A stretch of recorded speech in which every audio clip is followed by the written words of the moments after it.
Because of the echo chamber, nawawalan tayo ng tolerance because there used to be a time, ang understanding natin, we can agree to disagree, we can sit down and find out. We can disagree Oo. without being disagreeable. Disagreeable, or we can sit down and hear each other.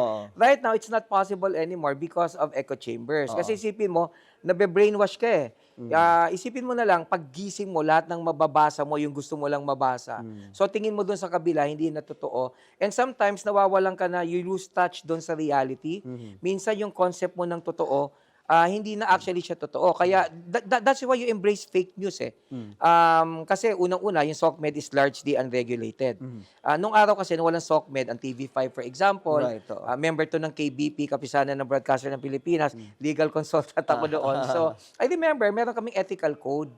So, ibig sabihin, Naku, ethical code, hindi kami yan ang nagpapakalat wala ng tayo. fake news, bihira ang mga libelous content. Ang problema, nung nagka-SOCMED tayo, because it's largely unregulated, anyone has a voice now. So, ang nagiging problema natin, lahat may boses na, nakakatakot. Napansin mo, di ba?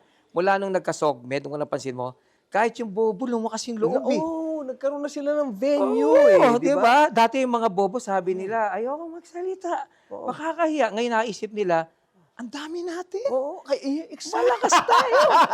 Di ba? Sa sobrang dami nga nila, they can make things happen. Pwede sila mag-elect ng presidente. Hindi ko sinabi kung sino But you know what I'm driving at? Yun yung problema sa SOCMED right now. Tapos pangalawa, and we also have to discuss this, gusto mong laging nag-engage sa social media because it's addictive. Merong pag-aaral that dopamine chemical is released in your brain kapag ikaw ay nagsa-SOCMED. Bakit? Kasi di ba, pag may nag-likes, yung validation is immediate. Yung validation, there's a high to it, no? Isipin mo, i-post mo lang yung pagkain mo, tapos 300 yung nag-likes. Di ba, parang ang feeling mo, mahal nila ako. Love na nila ako talaga. Food lang nilike. So, ang gagawin mo ngayon, ma-encourage siya na mag-post. Alam mo ba, may kaibigan ako sa loob ng 6 na taon, nasundan ko lahat ng kinain eh. Talaga? Ay, pinopost niya araw-araw eh, di ba? Yun yung problema. At sa problema ngayon, pag nawala na yung likes, nadidepress ka. May anxiety, nahabol mo. Isipin mo, ba, best friends tayo.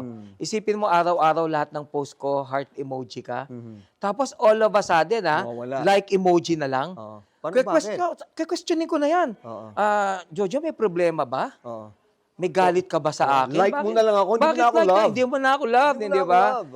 So lahat yan, yung phenomena ng social media, pag in-add up mo yan, I mean, if you consider all of them together, that would pretty much explain why we are where we are at right now. So yun yung nagiging problema natin talaga.